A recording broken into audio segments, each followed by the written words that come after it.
not a political game. It is who we are, the very thing that unites us. The Declaration of Independence is our birth certificate. The preamble to the Constitution is our mission statement. And the Constitution is our bylaws. These documents are what unite us as a people. And those of you who have been given the responsibility to represent us in this union have a sacred calling. When you raise your hand to take that oath to defend the Constitution against all enemies, foreign and domestic, it means something to us. Those of us who have sacrificed, those of us who have devoted our lives defending it, those of us who have paid the ultimate price for it. It means something to us. It means something to every ordinary American who believes in freedom, who lives it, breathes it, and expects those who were elected to represent us to defend it at all cost.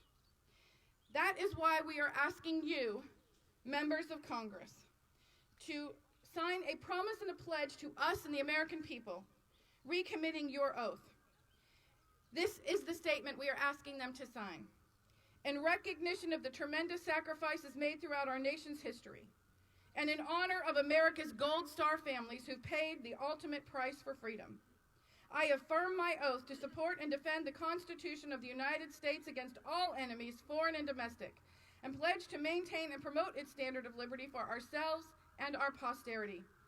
I further pledge and promise that I will stand firm in the fight to secure our representative republic and will do everything in my power to make sure America never becomes a socialist country. This is it.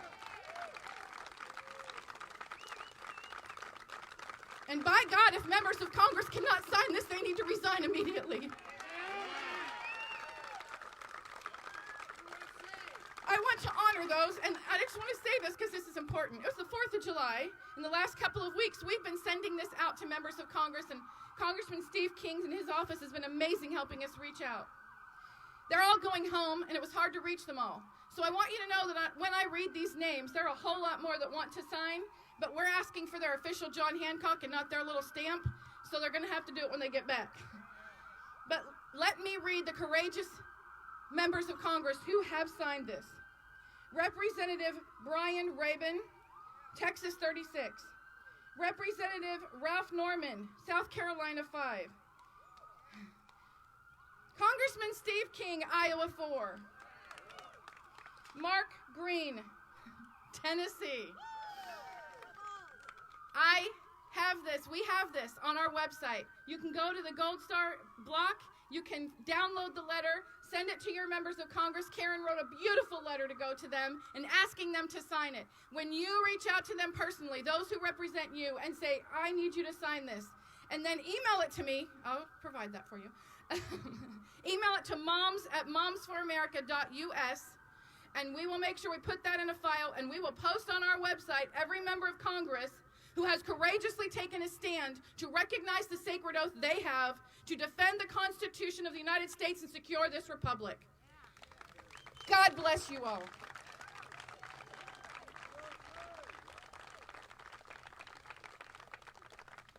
Thank you, Kimberly Fletcher, founder and president of Moms for America. Okay, I'd like to introduce to you someone who has been my friend for about 8 years. And we just clicked immediately. She's a beautiful, wonderful, compassionate person, and very passionate, too, about Gold Star families and their losses. I had a chance these last couple of days to meet the rest of her family, and I feel like I know Erin even more. And you're a beautiful family, and I thank you for the time that we got to spend together. Please welcome Karen Vaughn.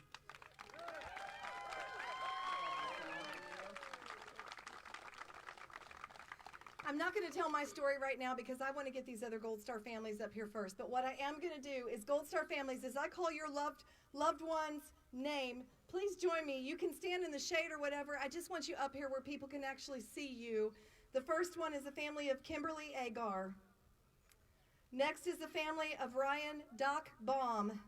Come on forward and try to stand in the shade here. Next is the family of Danny Philip Dietz Jr. Next is the family of Kyle Marshall Farr. Next is the family of Philip David Fusen. Next is the family of Brian Hazelwood. Next is the family of Christopher Phoenix Jacob Levy. Next is the family of Austin Staggs. Next is the family of Joshua Willis. Next is the family of Irving Wieder and the family of Jerome Wieder. Next is the family of Eric P. Woods. Next is the family of Gary Lee Woods, Jr. Next is the family of Daniel Logan. Next is the family of David C. Baxter. Next is the family of Bradley Joseph Gonzalez. And finally, my family, the family of Aaron Carson Vaughn. Can we please give a large round of applause for these Gold Star families who have come here to make their voices heard today?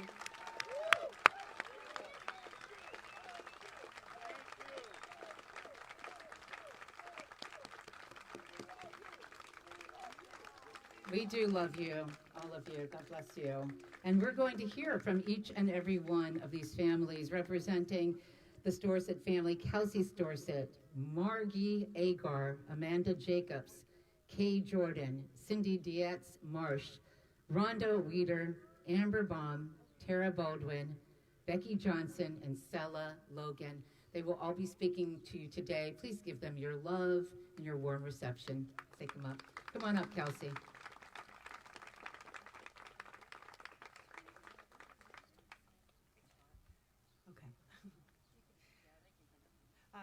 I just want to start out by saying thank you so much, Karen, for giving us a voice and giving us this opportunity. My name is Kelsey Storseth, and I'm a Gold Star sister. My older brother, Army Private First Class Kyle Marshall Farr, served courageously in Operation Iraqi Freedom. When Kyle came home from war, he was not the same person. He received treatment for post-traumatic stress and traumatic brain injury at Walter Reed and then Perry Point Inpatient VA Hospital. The system failed my brother. The hospital loaded Kyle up with 12 different types of medication. This didn't work. It was never going to work. Without our knowledge, on March 6th, the VA hospital discharged Kyle. They sent him on his way with his bag of meds and all of his belongings in a military trunk. On March 7th, 2009, we received the news that Kyle was found dead in a Baltimore hotel room. Cause of death, overdose. My brother's death shattered our family.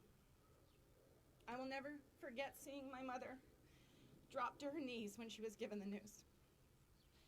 Grief is a scary thing. It can tear a family apart. I am grateful it did not break us. Over the years, the grief has brought our family closer together. We've learned to lean on each other a lot more. We want better outcomes for the 1% who sign up and defend and protect us.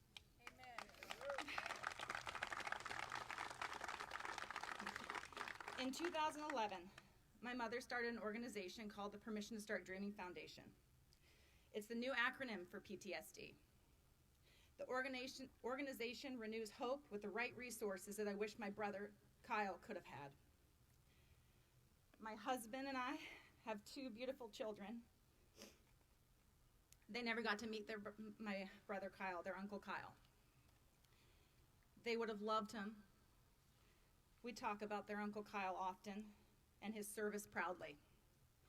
We strive to teach them to be warrior kids, raising them to love God, our country, our flag, and those who fight for our freedom.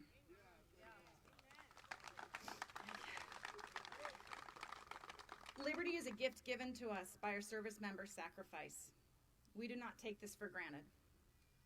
Life as we know it can be taken away at any time. Preserving liberty requires vigilance and commitment from every single American. Thank you.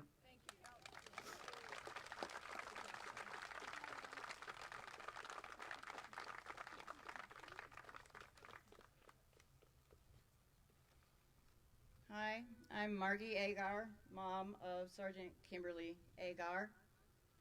She is also the sister of Master Sergeant Stephen Agar, U.S. Air Force, and a younger brother, Christopher Agar, who is still pursuing a dream of entering the Army.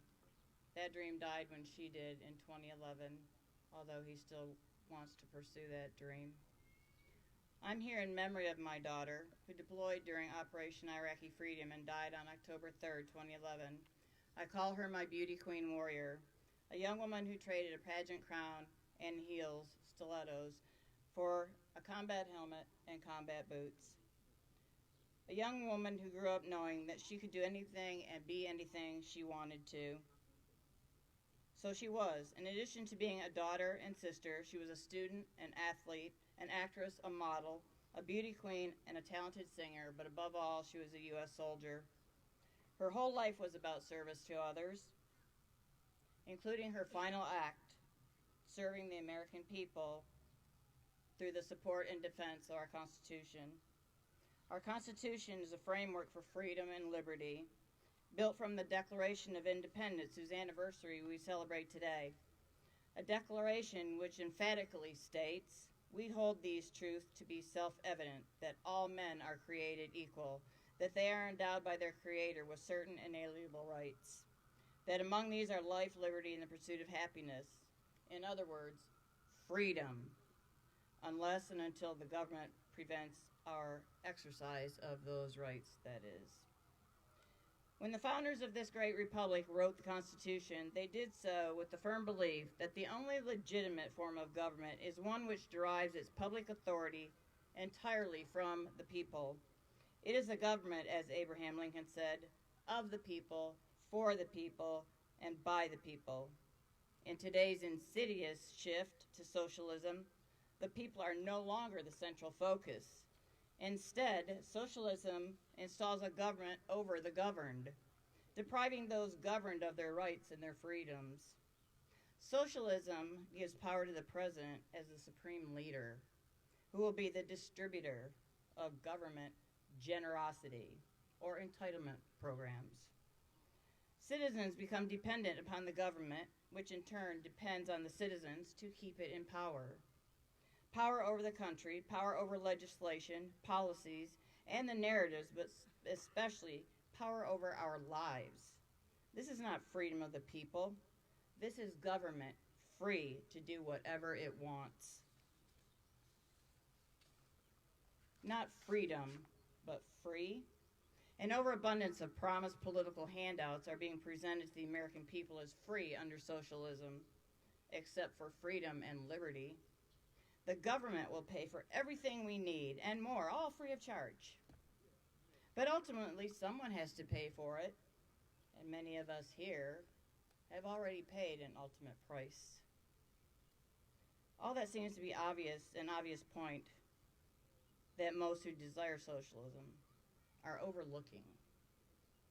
The rights and means of production, wages, private property, just as a few examples, will be removed from the people and given to the government.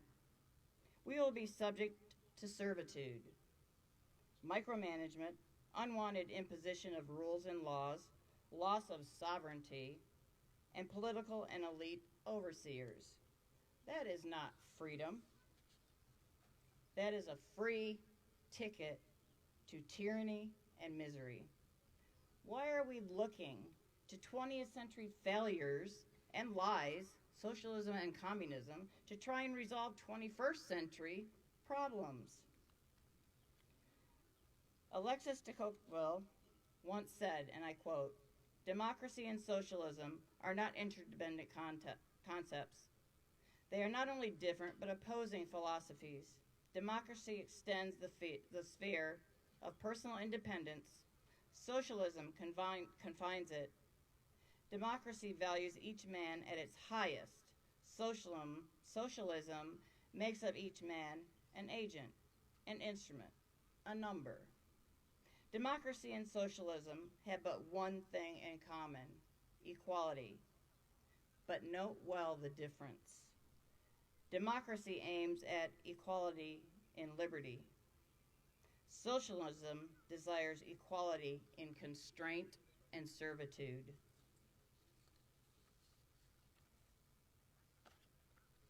Equality and liberty equals freedom. Equality and constraint and servitude is a government free to do as it wishes. Under socialism, not only will our inalienable rights be threatened, become obsolete, but so too will the entire Constitution. My soldier, my only daughter, died for our freedom. My son, my master sergeant in the Air Force son, is still serving for our freedom. My daughter did not serve this country and her people so that its government could take it away. Freedom is not free. Thank you.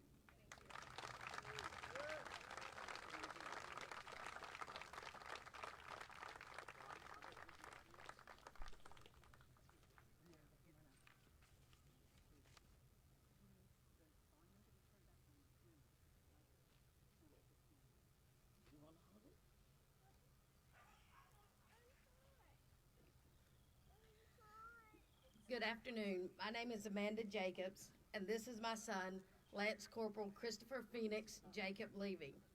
And with me today is my daughter-in-law, my grandson and granddaughter, his niece and nephew that he'll never meet. As we're here today celebrating 243 years of independence in the United States, my son, my family, and I are members of the Lumbee tribe in North Carolina. And with that little bit of information to let you know that our ancestors and our people fought for this country before it was a country, before Columbus set his foot in 1492. So in my son's blood was that fight to defend this country from day one, not just for the future, but for his ancestors. So on 9/11, he had just turned 11 years old, and I picked him up from school, and his tears, he looked at me and said, "Mom, I want to be a Marine. I want to get the one who did this." And as a mom at that time, I looked at him, laughing and pregnant with his youngest brother, who is now at Fort Benning, Georgia, in basic training. And I said, "Son, by the time you get old enough to go, this will be over." 2009, he graduated from high school and went to Parris Island. And in this picture, you'll see he had just graduated from Parris Island, and our tribe had honored him with an eagle feather and told him, "Now you walk in two worlds." He did his first tour, and as he was on his first tour, they got called, as I call it, they were on their little cruise ship getting their legs, and he got called to go into combat. And I was scared to death. I didn't watch the news or anything, but I remember it like it was yesterday. 10:30 that night, came over the news that bin Laden was dead. 10:35, I got a call from my son, "Mama, we're coming home." And I was so excited to tell him, bin Laden was dead, like if he didn't know it. And unfortunately, he came home Mother's Day 2011 in Camp Lejeune. And he was telling me for him to pull out a map and say, "Mom, here's where bin Laden was. I was 100 yards away from it." So here he was at 20 years old and had accomplished a goal that he set out at 11 to be a part of something and to get the one who caused the Twin Towers to come down. My son at that time, I looked at what was my baby boy, had changed a lot. I could look into his eyes and see that he had a desire that I could never extinguish, and he wanted to go back. He was part of a platoon, the 3/8, and they were scheduled to go back in February of 2012. But he told me, he said, "Mom, I volunteered to go back as combat replacements with another group, the 1/6. And I asked him, I said, "Do you understand what combat replacements means?" And he said, "Yes, I'll be fine because I'm going to finish my mission." Well, he left October the 7th, and it's so funny when I think about dates. In high school, I couldn't remember a date or a number or anything, but I can remember dates and times like nothing now. And he left, and I didn't watch the news, but I got a phone call on November the 14th. "Mama, we're going into a hot spot. I won't be able to call or talk or send emails for about 2 weeks. Tell everybody I love them and send beef jerky and underwear." I said, "No problem."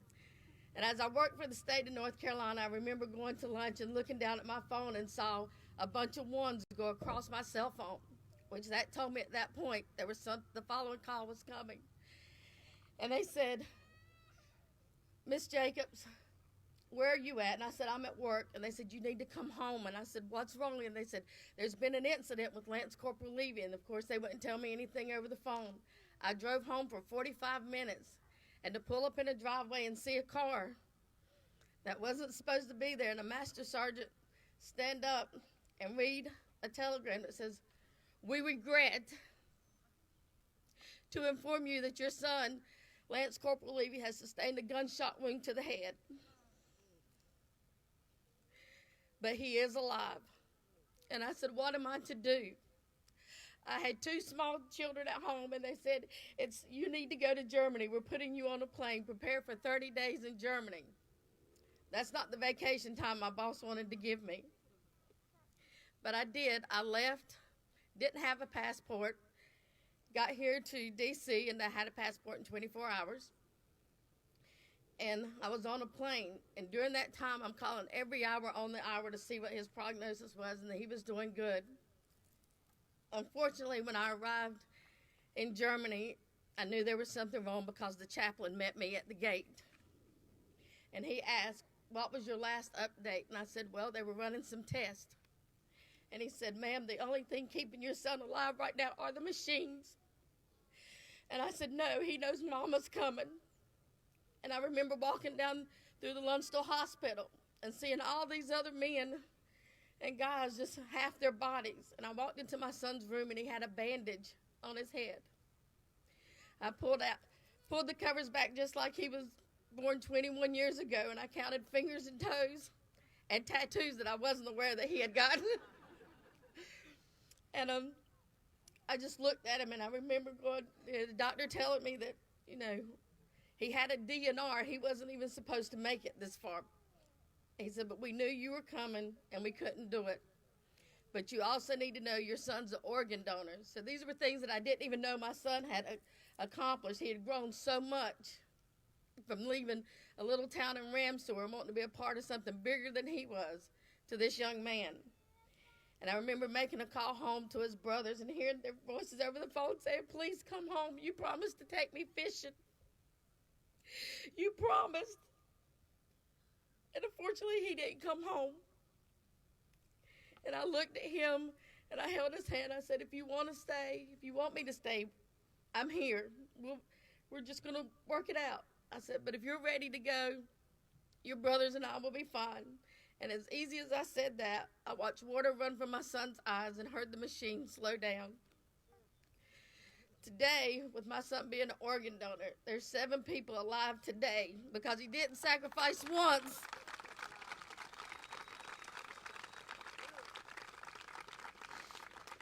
And when I look at this country today and I tell people, and I wanted to say this loud so many times, Colin Kaepernick was getting paid $14 million a year to throw a ball.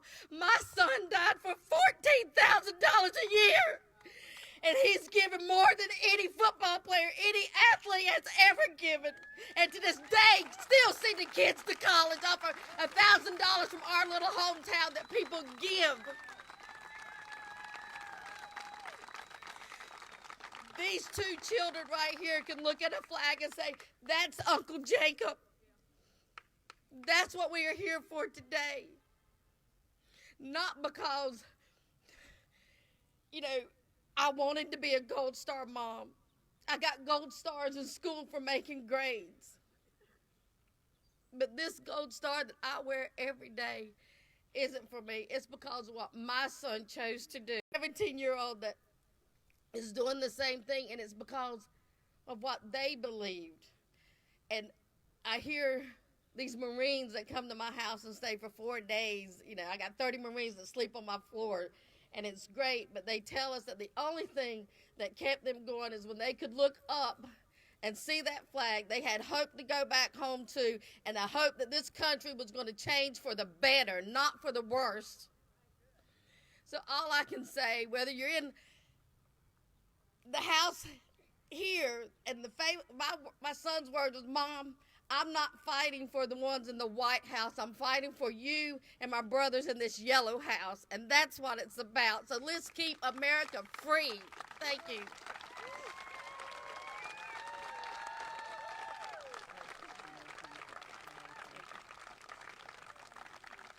Wow, that calls to mind, no greater love has any man than this, that a man should lay down his life for a friend. God bless you all. Listen, we're going to get back to the moms, but before we do, I want to introduce to you someone who has, when no one else was listening, no one else lent a hand, this man did. He's an award-winning actor, and I found out over the last few days, he's an amazing man, just an amazing man, Jon Voight.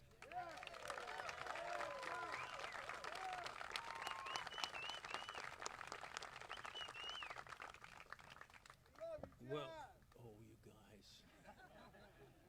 You know, it's a, the reason why I was scheduled to do this a little later, but the reason why I'm asked to come forth in the middle of these testimonies, these magnificent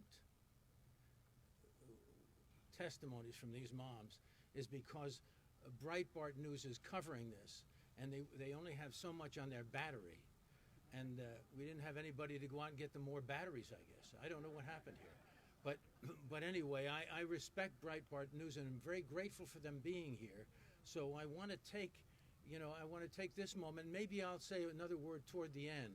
But I just want to, say a few words so Breitbart has me on, so this fellow doesn't have to go back empty-handed.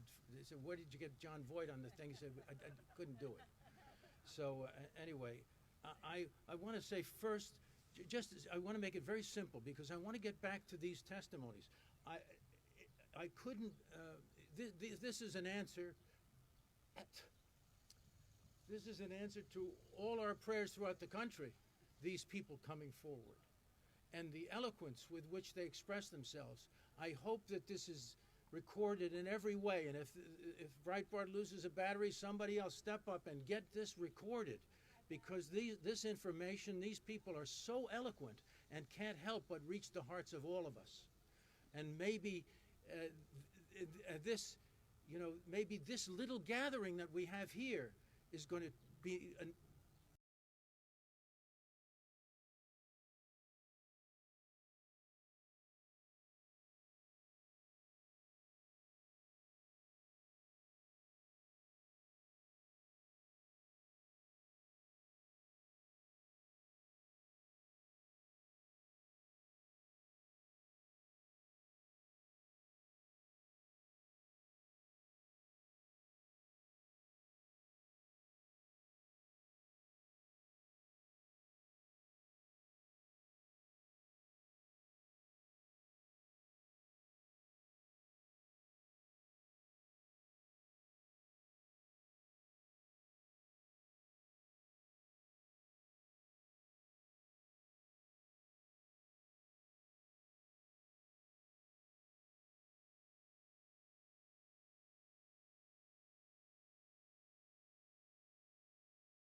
a tide turner.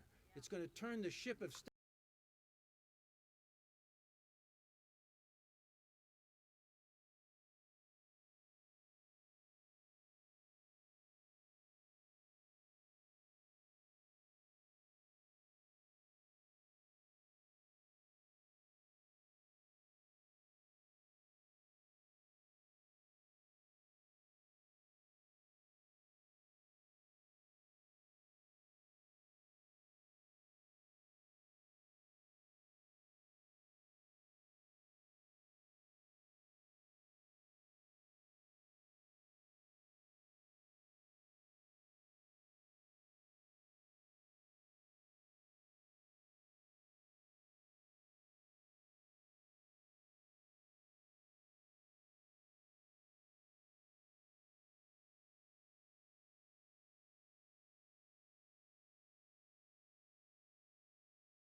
And there's this guy.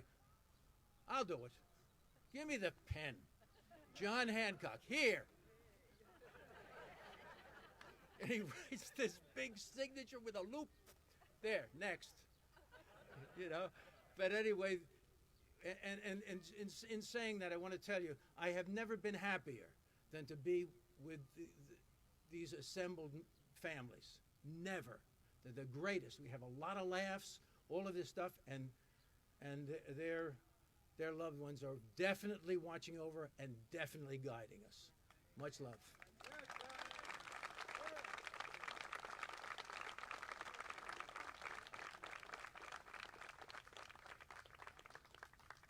You all liked him, but did you know he was this sweet, huh? He's a really sweet guy. At this point, I'd like to invite the next family that's on the list. Please come on up.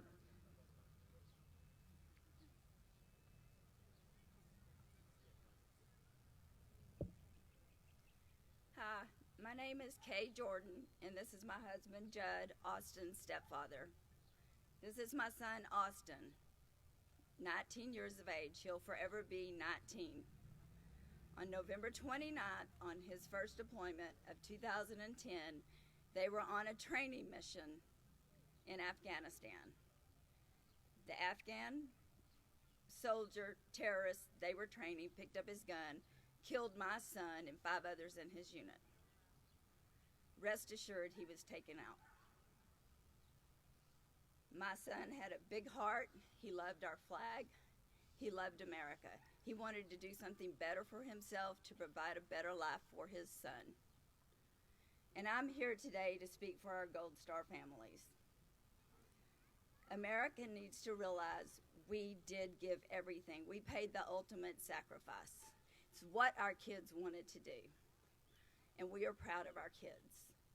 And the thing that America needs to remember is freedom is generational. You don't know when someone in your family's going to enlist, and you don't know if they may be the one that doesn't come home. So all we're asking for is love, respect, and honor. My son fought for me. Now I'm fighting, so his freedom is not in vain. We can't lose what we have gained. It is so important for parents. I'm talking to every parent in America. Get off your cell phones. Get your kids off your cell phones. Talk to them. Teach them about America. We've got to bring our kids back. If we lose our kids, we've lost everything.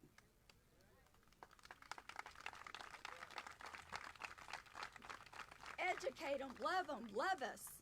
We have lost love in America. And all we want to do is be together. And we want everybody to be happy. I don't want this fighting and arguing anymore. I want peace. Don't let our sons die in vain. Good morning. I am Gold Star Mother Cindy Dietz-Marsh, mother of fallen Navy SEAL Danny Dietz. Danny was part of an elite team of SEALs on a reconnaissance mission, tasked with finding a Taliban leader in the mountainous terrain near Asadabad, Afghanistan, called Operation Red Wings. On June 28, 2005, SEAL Team 10 was assigned to kill or capture a high-ranking Taliban leader in the Hindu Kush Mountains. SEAL Team was made up of Michael P. Murphy, Marcus Luttrell, my son Danny Dietz, and Matthew Axelson. Luttrell and Axelson were the team's snipers, while Dietz was the communications operator, and Murphy was the lieutenant in charge of the mission. They were spotted by anti-coalition sympathizers who immediately reported their position to Taliban fighters. A fierce gun battle ensued between the 4 SEALs and a much larger enemy force with a superior tactical position. Danny radioed for help, and a responding Chinook helicopter was shot down by a rocket-propelled grenade, killing 8 more SEALs and 8 Army Night Stalkers. It was the worst single combat loss for the SEALs in SEAL history until August 6, 2011. I am here today to talk why good men like my son lay down their lives to protect our freedoms and to stand up against tyranny. My son wanted to defend his country against any threats. That is why he wanted to fight the war against terrorism. Danny was part of 9/11. His very first mission was to help rescue and retrieve those that survived and those that didn't survive on 9/11 in New York City.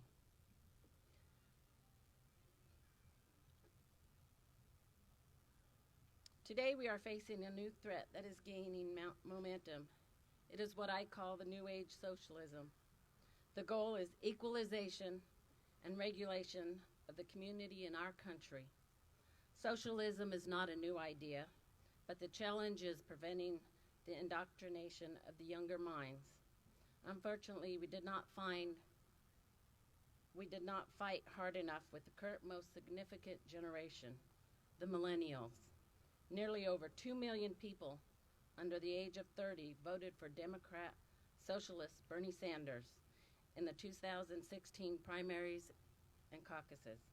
The millennial generation and their pro-New Age socialism attitude are enamored by the all-for-one approach, but fail to see that this agenda is grounded in political tyranny.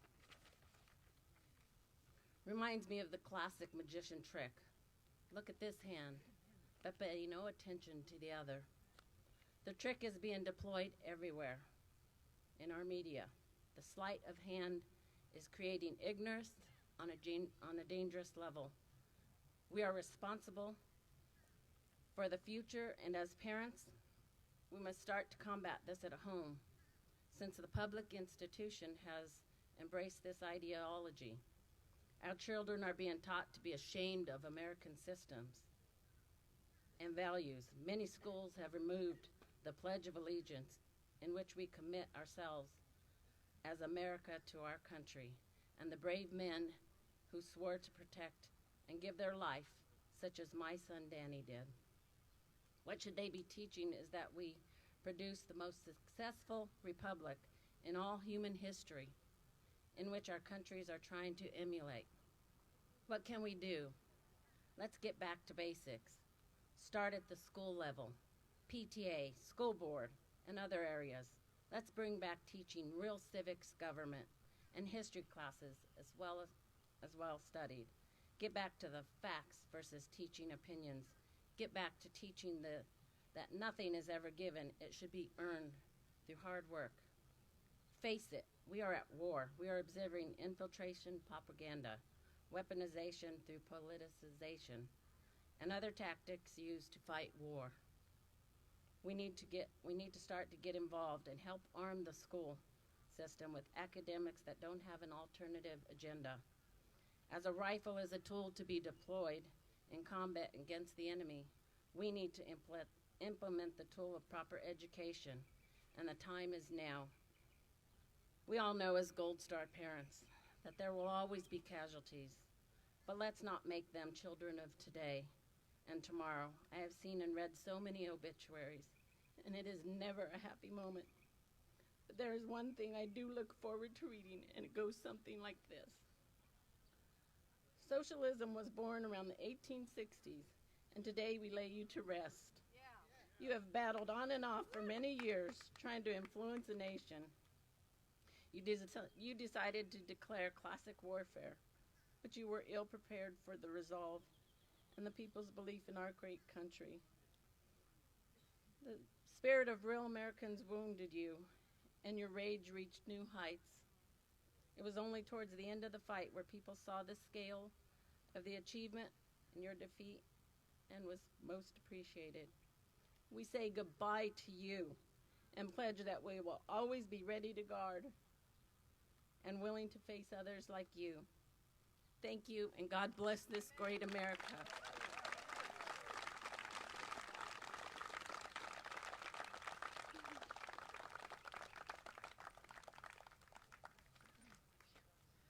If my family would please come up. I get an opportunity to speak across this country very frequently, and one story that I always tell is this because I think it makes freedom very simple. If I were to give anybody in this audience my ring, if I were to just give it to you and tell you this is a free gift to you from me, you would wonder first what in the world is wrong with me that I would do that. But the truth is, the next thing that you would wonder is, what's it worth? What's the value of it? And you would have no way of knowing what the value of it was unless I told you how much it cost, right? So that is my plot. And then once you know what it cost, you're going to protect this ring. If you take it home, if I actually let you get out of here with it, you're going to protect this ring. You're going to hand it to somebody in the next generation in your family, and then they are going to do the same because they understand it has value. We get this about a stupid piece of jewelry, but we don't seem to get it as a nation about the greatest gift ever given to mankind, and that is freedom. So it has become my greatest cause in my life to make sure everybody in this nation, before I breathe my last breath, understands what freedom costs. And that's what it cost us. That's what it cost us. Aaron Carson Vaughn, 30 years old, snatched from the prime of his life, everything, just the prime of his life. August 6, 2011 was a day none of us will ever forget. As many people have said, our lives were shattered that day. My husband describes it as a mirror that's shattered and a piece is missing. And although the other pieces have been put back in place, the cracks and stress marks are still there, and you will always know that it was broken. And families across this nation did that for us. I never respected what freedom's cost was until I paid the price.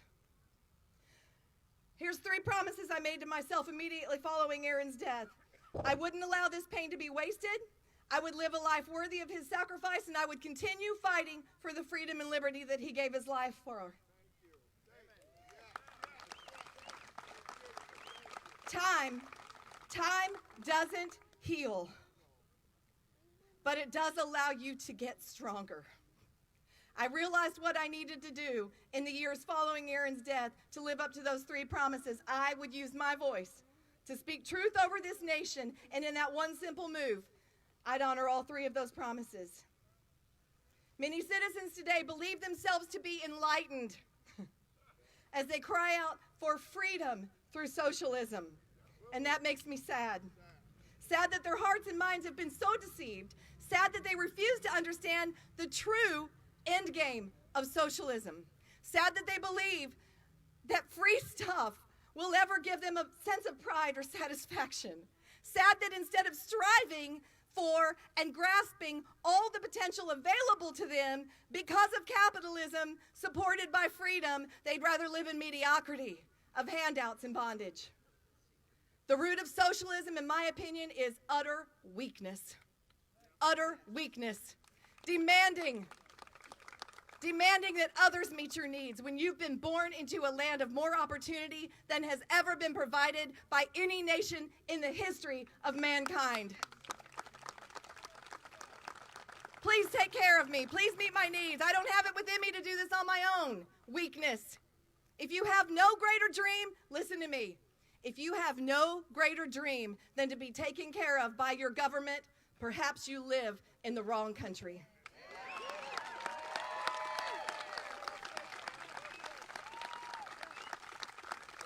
You are living in a nation of courage, a long line of courage, relentless courage. 41 million Americans have signed up and fought in battles for our freedom. 1.3 million have given their last measure on the battlefields. So for the love of God, honor what you've been given. Don't be lulled into bondage by the promise of free stuff. Nothing is free. Freedom itself isn't even free.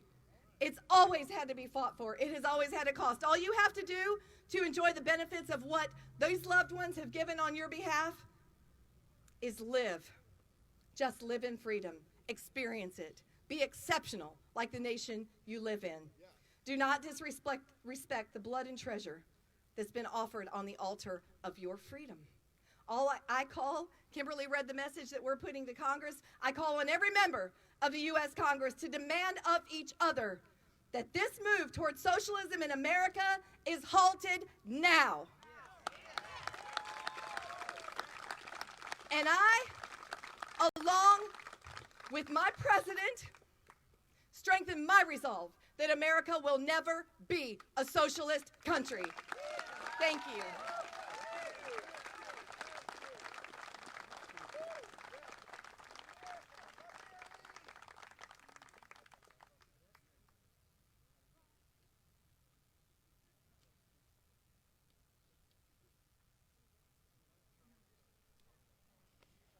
So, good morning to everyone. Happy 4th of July. Happy birthday to this extremely exceptional country of ours. I'm here in honor and memory of my grandfather, Irving Wieder, from World War I, and my uncle Jerome Wieder from World War II. This is my son Bernard, and he proudly wears the 10th Mountain shirt in honor of his great uncle. When Karen presented this opportunity to speak, I struggled on what could be said in a short time. Having been able to spend time walking around D.C., visiting our monuments, historic sites, and government buildings, I was left with an impact on what should be said. At the Capitol building, the first stop on my journey, we watched the film which spoke of our motto, E pluribus unum, out of many one. It struck me how instead of being one, there's an emphasis of the left on dividing us and sectioning us off. At the Museum of American History, I admired the homage to the individual and private company ingenuity that brought us amazing innovations, leading us to thrive as a nation and help so many throughout the world. We are now consistently hearing from certain elected members of Congress a push for government restrictions and/or control on all levels. This has proven to stagnate our model of capitalism that promotes individual and private achievement. Also, it is wholly against our founding principles. At the Holocaust Museum, I walked through carefully reading the timelines and history of events which led to this rise of socialism, to the rise of socialism in Germany. Nearly each one of the events narrated is mirrored in what we are seeing creeping into our society in recent years. One of the most relevant points made was the use of propaganda to manipulate the population. As noted there, this propaganda was simplistic, emotional, repetitive, and uncompromising. Sadly, this is what we are hearing coming from both seasoned and freshman representatives on the left. I would remind these officials who seem to believe it's their right to make any statement they care to, you have a responsibility to be honest and trustworthy, of which you are falling far short. Just stating something over and over as shared talking points does not make it true. Being a family of the Jewish faith, it is especially relevant my family served this country at a time when Jews were targeted for annihilation. My grandfather and uncle were willing to leave their family and home to fight in wars outside this country. They did this to keep us safe from the horrors those countries that were taken over by socialist and fascist regimes endured. As the World War II memorial states, Americans came to liberate, not to conquer, to restore freedom and to end tyranny. As soldiers, they fought not because they hated what was in front of them, but because they absolutely loved what was behind them. In speaking of World War II, I would like to address the concentration camp comments, equating those camps to immigration processing areas. The ignorance of that statement is not bliss. It is just vile. Shame on the senior leaders of that party for not unequivocally calling out that lie. Thank you.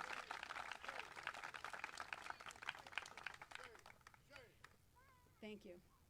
My Nana loved this country enough to watch her husband and 3 sons go off to war.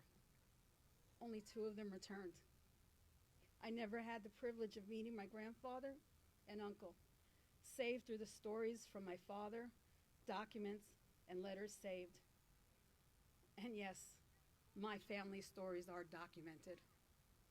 I implore all to learn history, learn not only the words of our founding documents, but the spirit of which they are intended. And I remind of the words of Abraham Lincoln in his Gettysburg Address, that from these honored dead, we take increased devotion to that cause for which they gave the last full measure of their devotion, that we here highly resolve that these dead shall not have died in vain, that this nation, under God, shall have new birth of freedom, and that government of the people, by the people, for the people, shall not perish from this earth. These Gold Star families are absolutely here to say, this government of, for, and by the people shall not perish from this earth, not on our watch. Can I say something? I have one thing to say and one thing only. Democracy with an adjective isn't democracy anymore. And thank you all. Thank you very much. Thank our law enforcement. Thank our troops. Thank you, and may God bless these United States of America.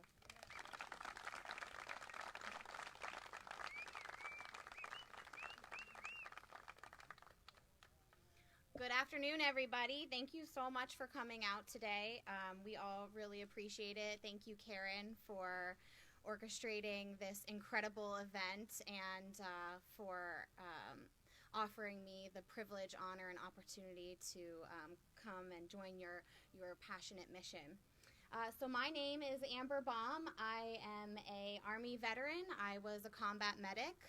Standing next to my left is Tom Bonet. He is a combat veteran. He was a bomb hunter in Iraq. And I am here representing my beloved late husband, Sergeant Ryan Doc Baum, as we called him. So I remember the concept of socialism as early as middle school. I was taught that socialism was a kind of utopia, a place where everybody lived in fairness and equality. I specifically remember being told that socialism was the goal of humanity to strive towards. That was in the mid-90s. Now, all of us young, impressionable kiddos who were sold the dream of socialism and communism are voting adults. While it might be a wonder to some, it is no wonder to me why the romanticism of and desire for socialism is on the rise.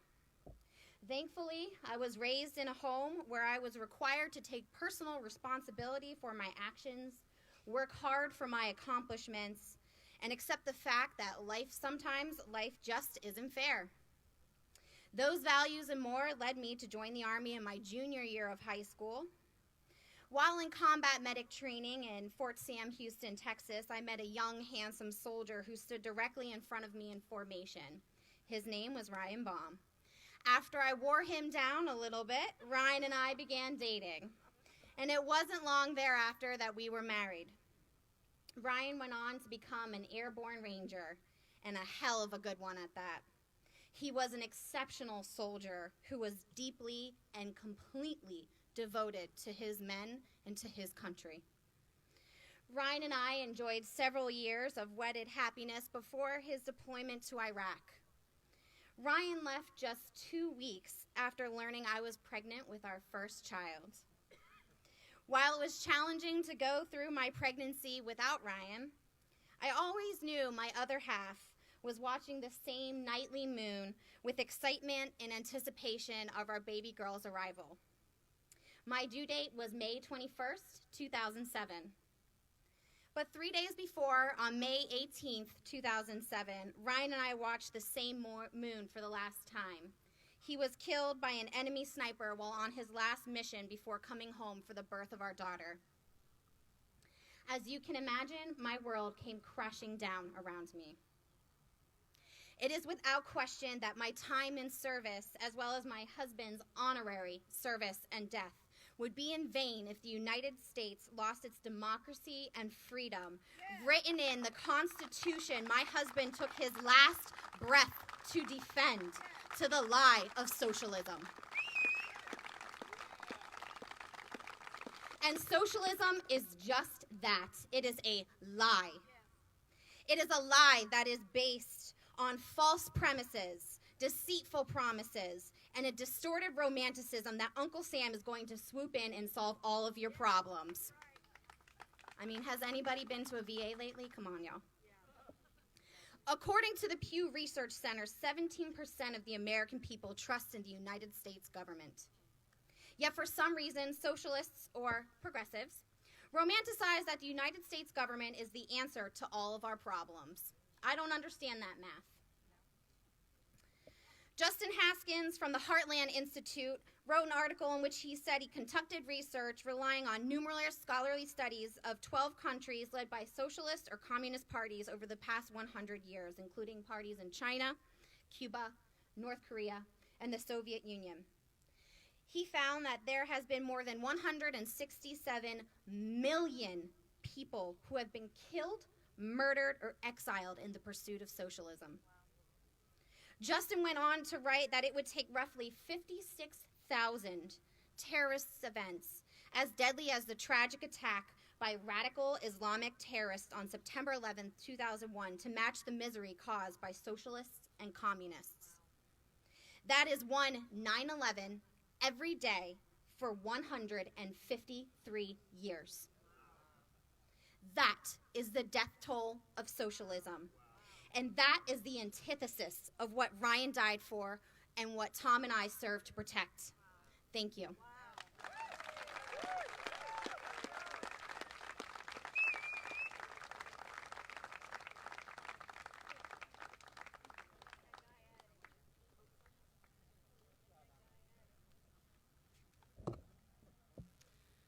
Hi. As you know from hearing from my mom, my name is Tara Vaughn Baldwin, and this is my husband Adam, and my daughter Lila, and my daughter Annabelle. I'm grateful to get to speak here today, but I want you to know that I am speaking from a platform that I did not build. This platform was built by my brother, Naval Special Warfare Officer Chief Aaron C. Vaughn. He handed this platform to me when he gave his life for our country on August 6, 2011 in the Tangi River Valley, Afghanistan. And I am determined to use it. Shortly after my brother was killed, I, along with my family and friends, founded an organization called Operation 300. And what that organization does is we care for children who have lost their fathers serving our military. We provide mentorship, we care for military widows, and we promote patriotism and service in our communities. We did this because we believe that when a man or a woman goes halfway around the world and gives their lives for our freedoms to be continued back at home, that it's the least that we could do here to make sure that their families are cared for.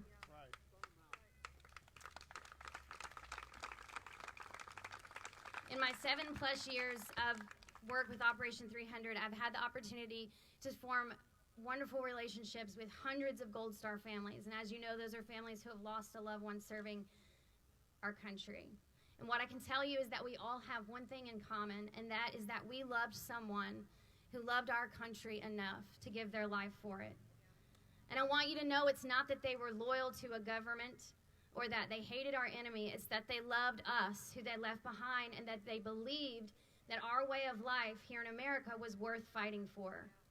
Our way of life here, where children like mine can dream, where people of every faith and every background can worship God freely, where men and women can work their way to the top, and where someone can come from nothing and make themselves into something.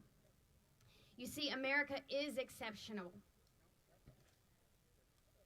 Americans are exceptional, and it's in our blood to aspire to be great. And we do not believe that we need the government to tell us what we're worth or what we can achieve. No, Americans believe that success looks a lot like hard work and that anything is possible. My brother was exceptional. He overcame overwhelming odds to make his dreams come true, even when people didn't believe in him and said it couldn't be done. He did it. He did it.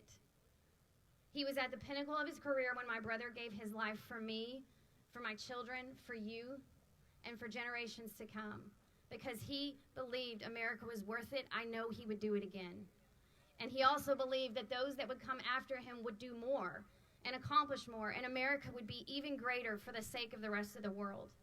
And he believed it enough to put his money where his mouth was. He didn't believe that you should settle for average, that you should depend on your government to take care of you and in turn to give you your value, to set your limits, or to estimate your potential. That's what socialism is. You're average. You need someone in Washington to evaluate your worth. You're not capable of achieving more than what they say you are. America has always been the land of dreams, the land of the free and the home of the brave, but it's always been up to her citizens to keep it that way. It's up to me and it's up to you Don't let the sacrifice, all these sacrifices that you've heard of today, and these are just a drop in the bucket of what's been done to preserve our freedom. Don't let it be in vain. It's up to us now. Our fight is not on foreign soil. It's right here. It's right here on this sacred ground that has been stained with the blood of patriots. Pick up your weapons. Free speech, intelligence, innovation, inspiration, education, and fight for her. She's worth it. Thank you.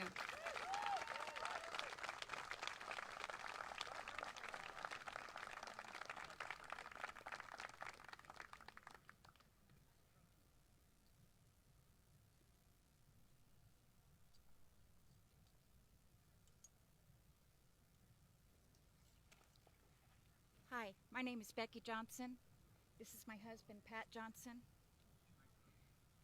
And he's holding my son, Gary Lee Woods Jr. I brought this bear with me so that you all could meet my son.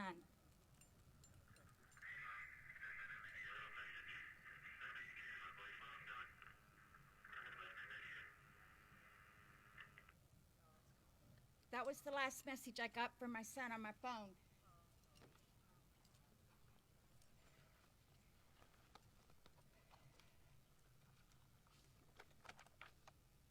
I became a Gold Star mother on April 10th, 2009.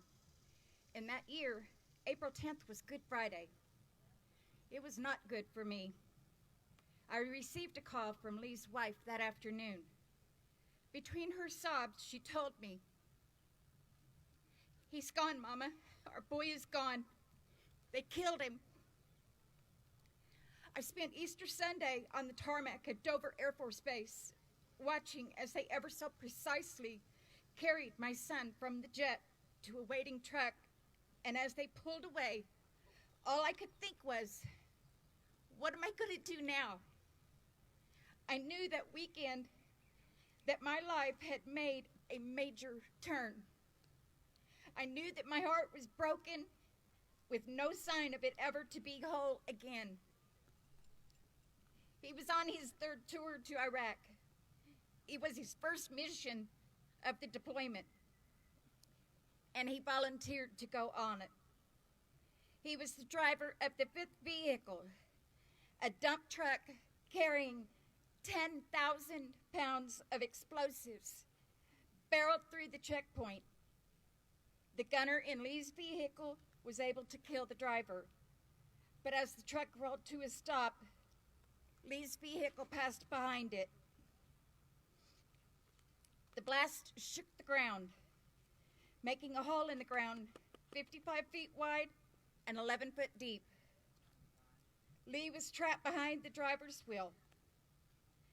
The ammo began to burn off, sending a plume of smoke and flames high into the sky. Soldiers that were in my son's vehicle. Oh, wait. On June 18th, I was in a courtroom at the United States District Court for the Eastern District of New York, listening to a judge deliver the sentence to a terrorist who helped conspire to kill my son and the 4 other American soldiers that were with my son in the vehicle, plus innocent bystanders and Iraqi police. Sitting in that Brooklyn courtroom on a humid and rainy day in June made me reflect on what makes America truly special.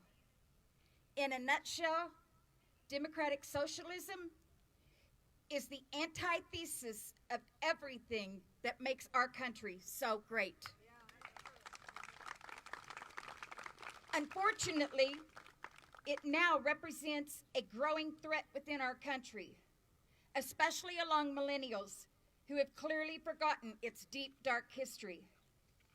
When you hear about the policies by democratic socialists, policies such as AOC's Green New Deal, free college, Medicare for all, and federal government guaranteed jobs for all Americans. The key to all of this is it comes with more government control of our lives. Socialism is largely defined as a system of social organization in which private property and the distribution of income are subject to government control. My son did not die for this. He died for our freedom, not for government control. As President Trump stated a few months ago, America was founded on liberty and independence, not government coercion, domination, and control. We were born free, and we will stay free. Yes, Mr. President, we were born free, and we will stay free because of young men and women like my son who are willing to sign that blank check, who knew exactly what the cost would be, but they still went. They go to foreign lands to help the good people learn how to live a better life. They do it because they love what they left behind. America, family. They fight for the flag and what it represents. And it is certainly not for a democratic socialism in a liberal democracy like the United States.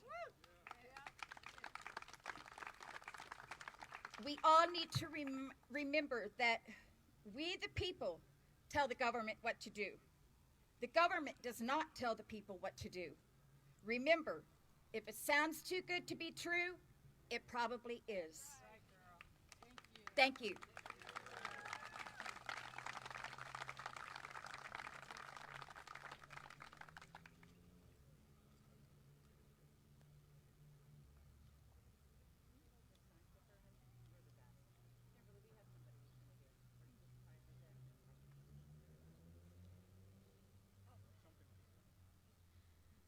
Hi, this was a last-minute speech, so my name is Sella Logan. I'm a Gold Star surviving spouse. My husband here was United States Marine Corps Corporal Daniel James Logan. My husband lost his life waiting for care from the VA on August 3rd, 2017. He was on a wait list for over 9 months for treatment, and I'm here to advocate for our warriors and their families who lose their life due to the invisible wounds of war, such as PTSD and TBI. There are 3 million OEF and OIF veterans, and 25% of these veterans are living with PTSD and TBI. Those injuries affect families as well. My children don't have a father because he lost his life due to PTSD. They don't get to hug their father. They get to hug photos and a tombstone. This is what PTSD does to families. It's important to support organizations such as Wounded Warrior Project, Travis Manion Foundation, and Team Red, White, and Blue. They are there for veterans and their families. They have not left our family's side. I'm here for every family so they know that they're not alone. I'm carrying my husband's legacy by helping our veterans to be able to live back in society and not be institutionalized because of what they had to fight for.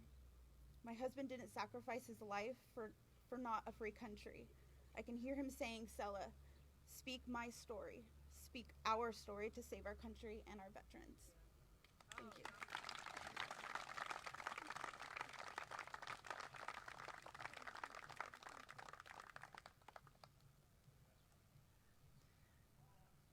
Remember the stories that you heard today. I know you can't forget those stories.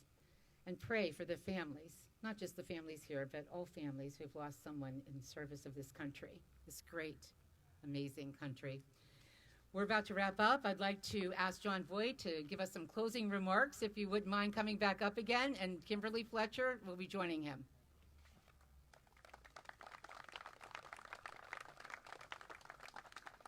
So I just have to say, this is what I like to do. You can see, obviously you can see and hear, you guys, thanks for coming, by the way. Wonderful for you to be here, wonderful. And you can see how clearly and eloquently and inspired were the speakers here today to give us their hearts and guidance. And from the beginning with the keynote address, these people are so smart, and they speak much more clearly and movingly and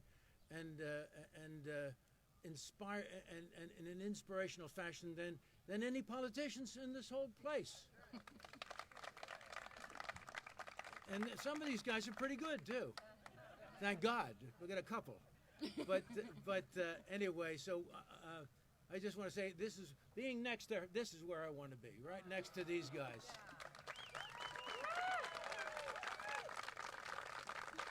I'll say another little thing, but go ahead.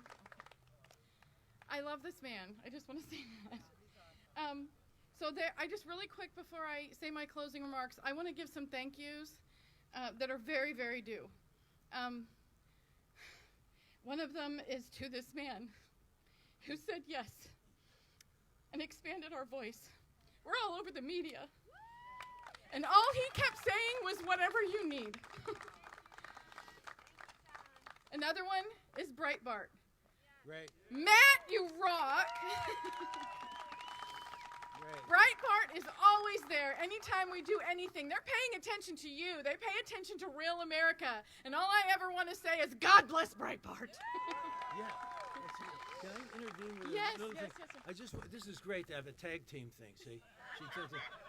I knew Andrew Breitbart personally, and he was my friend, right? And he's like these guys, you know? He had this tremendous energy. And I remember when I first saw him and he spoke, and he was so eloquent against the villainies that we're setting up across the world, you know?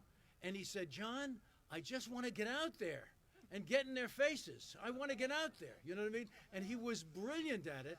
And his legacy, this wonderful, the Breitbart, everybody knows Breitbart now, thank God.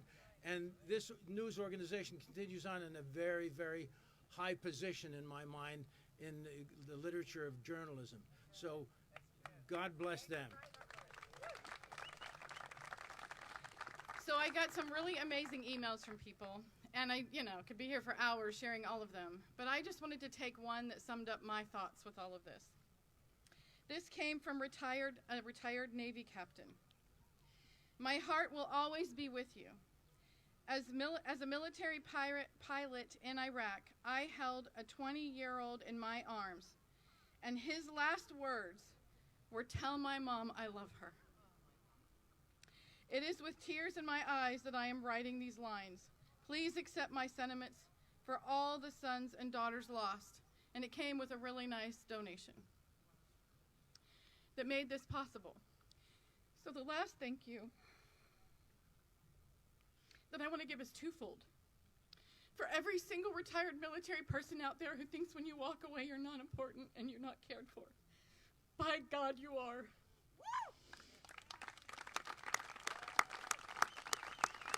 There is not a person in this country that does not owe you a major debt. And this heart, to her last breath, will honor you and make sure that nobody forgets the sacrifice that you made on my behalf and my family's. And secondly, for every single person who sent $10, $20, $5,000 that made this possible, because we were able to do this. It's expensive to do things in Washington, D.C.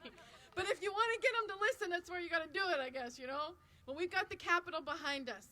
And they may be all in their districts, but we're here with the Capitol behind us because we want to send a very powerful, powerful message. We are here. We are America, and socialism is not.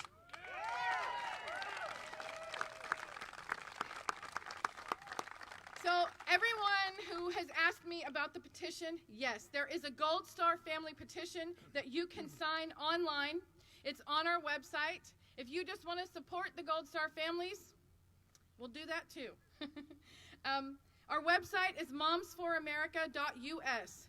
Any one of you Gold Star families here or anywhere, or any American who is concerned about what's going on in our country, especially if you are a mother, because you hold the future of America in your hands, moms Amen. at momsforamerica.us. Email us, connect with us, join us on Facebook, come to our website. We are a mighty movement. We are a national movement of mothers to reclaim our culture for truth, family, and freedom. And we are the national movement of mothers that loves men and America.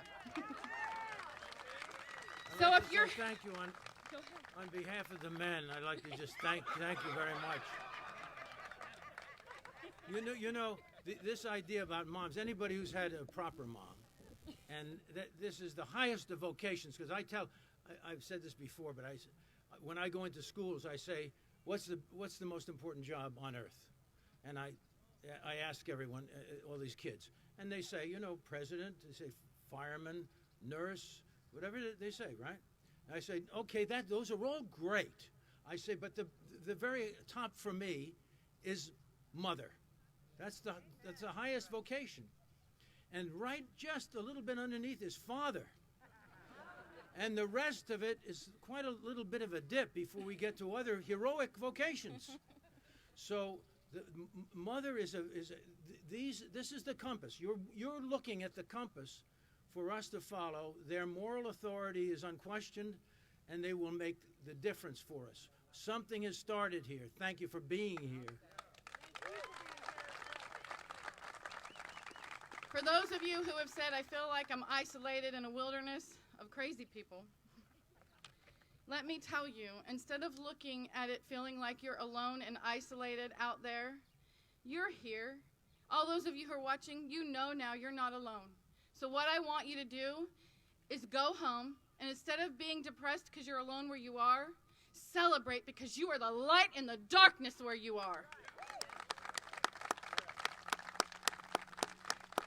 So, our final comments. Can I just say one more thing? I just love. See, I love being here. I don't want it to ever end. I just wanted to say that the speeches here, and hopefully we recorded all of them, and of course, thank God some of them were written down very meticulously. They are the most beautiful speeches of a time in history that needs it desperately. These people are eloquent, and they represent, they are the American voice and heart right now. So let's get behind them and ask for mothers throughout the country to gather in protection of liberty and the founding principles of our country. Now you know why I love this man. I cannot thank you enough for being here. The messages that you have sent today, he's spot on. It is being recorded. We brought our own awesome video guy, friend of Karen from Oregon. Ryan? AO Films. Wave your hand there. He's our hero. And Breitbart, who's here, live streaming it. It will also be on their website. We've got media here. We have photographers. They cannot ignore us. The movement began in 2004 when I started this foundation, but it escalated in 2017 when we held the first ever Moms March for America. And today, it has been ignited with a fire, thank God. And Jon, again, you're a hero. One more thing? You get one more thing. I get one more thing. Lila, come up here. I want someone to, people are, the kids are being raised today, and as was very beautifully said, that's why all the information here today should be protected and sent forth, because it really covered the ground. The kids today are not getting proper information. They're getting lies about this country. They're not teaching the Second World War. They're not teaching our history. They're not teaching our founding fathers' principles. And they're celebrating this lie that is socialism. Now, but some young people have escaped because they know what's going on. So I'd like to ask Lila how she would explain socialism to her generation, to the kids. Just explain what it is, Lila. Let's see if we can get you down here. Yeah, we got it. Good. It's like if I did a ton of chores and saved up a ton of money to buy 2 dolls or something, and then somebody told me that I had to give one away to my neighbor, even though they didn't do anything and they laid around all day watching TV. That's it. Thank you very much. You want to see a great wink? Watch this wink. Look in between. Great. Okay, that's it. Awesome. Thank you all for being here. This is a mighty movement. You are now a part of it. Again, join us at momsforamerica.us, and let's keep the movement rolling, and let's take America back, one home, one family at a time. God bless you.